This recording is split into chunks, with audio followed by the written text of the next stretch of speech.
লোকসেৱা ভৱনত 17 সংখ্যক সুব্ৰত কাপ প্ৰতিযোগিতাত বিজয়ী দলক সম্বৰ্ধনা জ্ঞাপন কৰা হয়। গুৱাহাটী বেতকুচি হাইস্কুল ছোৱালী দলটোক মুখ্যমন্ত্ৰীৰ সম্বৰ্ধনা। প্ৰতিজন খেলুৱৈক 50,000 টকাৰ চেক প্ৰদান কৰে মুখ্যমন্ত্ৰীয়ে।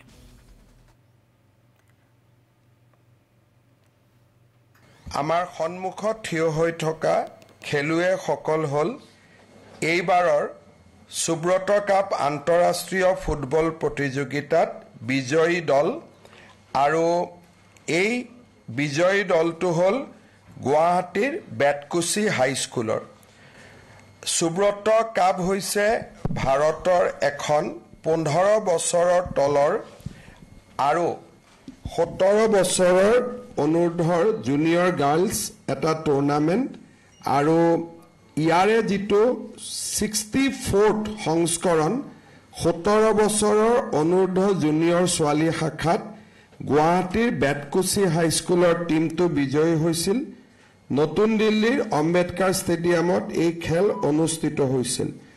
অসমৰ দলটোৱে ছত্তীশগড়, লাক্ষাদ্বীপ, গোৱা, কেৰালা আদি ৰাজ্যৰ দলক পৰাজিত কৰিবলৈ সক্ষম হৈছিল।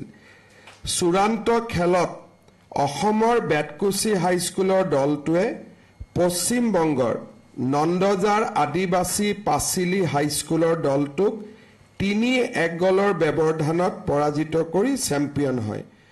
অসমৰ মেৰী মেচ হাত দাঙিব মেৰী মেচ শ্ৰেষ্ঠ খেলুৱৈৰ সন্মান বঁটা লাভ কৰে আৰু ফুৰচাং লামাই হাত দাঙিব শ্ৰেষ্ঠ গলৰক্ষকৰ পুৰস্কাৰ লাভ কৰে।